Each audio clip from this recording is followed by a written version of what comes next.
Chesterton, discurridor y exornador de elegantes misterios, y del consejero Aulico Leibniz, que inventó la armonía preestablecida, he imaginado este argumento, que escribiré tal vez y que ya de algún modo me justifica en las tardes inútiles. Faltan pormenores, rectificaciones, ajustes. Hay zonas de la historia que no me fueron reveladas aún. Hoy, 3 de enero de 1944, la vislumbro así. La acción transcurre en un país oprimido y tenaz. Polonia, Irlanda, la República de Venecia, algún estado sudamericano o balcánico. Ha transcurrido, mejor dicho, pues aunque el narrador es contemporáneo, la historia referida por él ocurrió al promediar o al empezar el siglo XIX. Digamos, para comodidad narrativa, Irlanda. Digamos, 1824. El narrador se llama Ryan.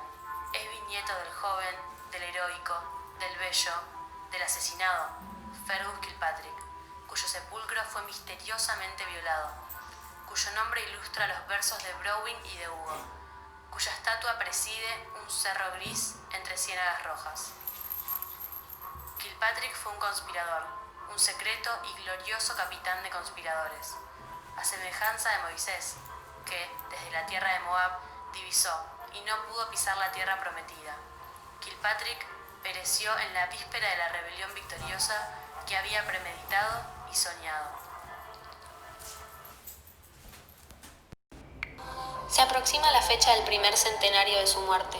Las circunstancias del crimen son enigmáticas. Ryan, dedicado a la redacción de una biografía del héroe, descubre que el enigma rebasa lo puramente policial. Kilpatrick fue asesinado en un teatro. La policía británica no dio jamás con el matador. Los historiadores declaran que ese fracaso no empeña su buen crédito, ya que tal vez lo hizo matar la misma policía. Otras facetas del enigma inquietan a Ryan. Son de carácter cíclico. Parecen repetir o combinar hechos de remotas regiones, de remotas edades. Así, nadie ignora que los esbirros que examinaron el cadáver del héroe hallaron una carta cerrada que le advertían el riesgo de concurrir al teatro esa noche. También Julio César, al encaminarse al lugar donde lo aguardaban sus puñales de sus amigos, recibió un memorial que no llegó a leer, en que iba declarada la traición con los nombres de los traidores. La mujer de César, Calpurnia, vio en sus sueños abatir una torre que le había decretado el Senado. Falsos y anónimos rumores, la víspera de la muerte de Kilpatrick, publicaron en todo el país el incendio de la torre circular de Kilgarvan, hecho que no pudo parecer un presagio, pues aquel había nacido en Kilbargan. Esos paralelismos y otros de la historia de César y de la historia de un conspirador irlandés inducen a Ryan a suponer una secreta forma del tiempo, un dibujo de líneas que se repiten. Piensa en la historia del decimal que ideó Condorcet, en las morfologías que propusieron Hegel, Spengler y Vico, en los hombres de Hesíodo que degeneran desde el oro hasta el hierro. Piensa en la transmigración de las almas, doctrina que da horror a las letras célticas y que el propio César atribuyó a los druidos británicos. Piensa que antes de ser Fergus Kilpatrick fue Julio César. De esos laberintos circulares lo salva una curiosa comprobación. Una comprobación que luego lo abisma en otros laberintos más inextricables y heterogéneos.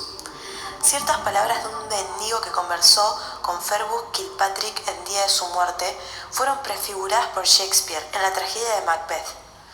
Que la historia hubiera copiado a la historia ya era suficientemente pasmoso. Que la historia copia a la literatura es inconcebible.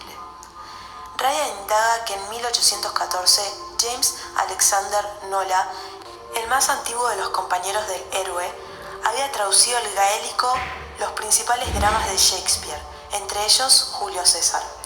También descubre en los archivos un artículo manuscrito de Nolan sobre los Festspiele de Suiza, vastas y errantes representaciones teatrales que requieren miles de actores y que reiteran hechos históricos en las mismas ciudades y montañas donde ocurrieron.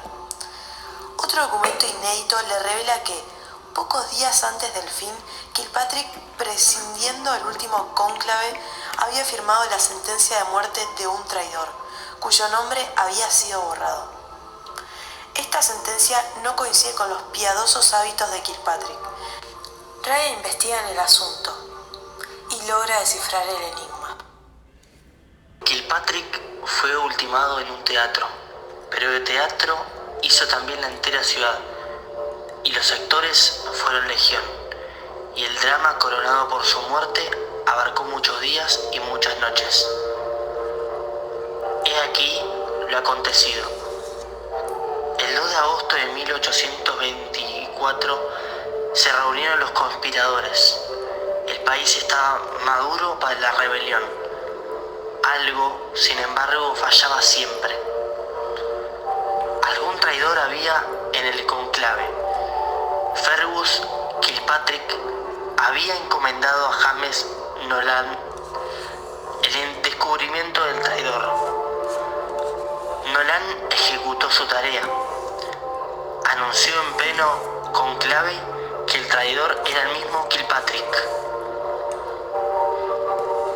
Demostró con pruebas irrefutables la verdad de la acusación. Los conjurados condenaron a muerte a su presidente.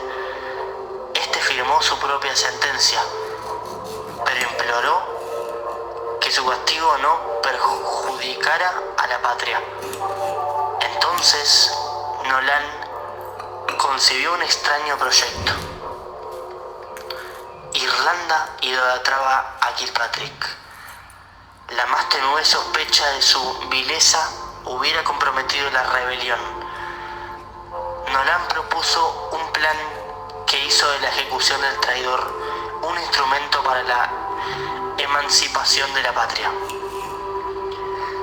Sugirió que el condenado muriera a mano de un asesino desconocido, en circunstancias deliberadamente dramáticas, que se grababan en la imaginación popular y que apresuraran la rebelión. Kilpatrick juró colaborar en ese proyecto, que le daba ocasión de... Nolan, urgido por el tiempo, no supo íntegramente inventar las circunstancias de la múltiple ejecución. Tuvo que plagiar a otro dramaturgo, al enemigo inglés William Shakespeare. Repitió escenas de Macbeth, de Julio César. La pública y secreta representación comprendió varios días. El condenado entró en Dublín, discutió, obró, rezó, reprobó, pronunció palabras patéticas, y cada uno de estos actos, que reflejaría la gloria, había sido prefigurado por Nolan. Centenares de actores colaboraron con el protagonista. El rol de algunos fue complejo, el de otros, momentáneo. Las cosas que dijeron e hicieron perduraron en los libros históricos, en la memoria apasionada de Irlanda. Kilpatrick, arrebatado por ese minucioso destino que lo remedia y que lo perdía, más de una vez enriqueció con actos y con palabras improvisadas el texto de su juez. Así fue desplegándose en el tiempo el populoso drama, hasta que el 6 de agosto de 1824, en un palco de funerarias cortinas que prefiguraba el de Lincoln, un balazo anhelado entró en el pecho del traidor y del héroe, que apenas pudo articular, entre 12 fusiones de brusca sangre, algunas palabras previstas. En la obra de Nolan, los pasajes imitados de Shakespeare son los menos dramáticos.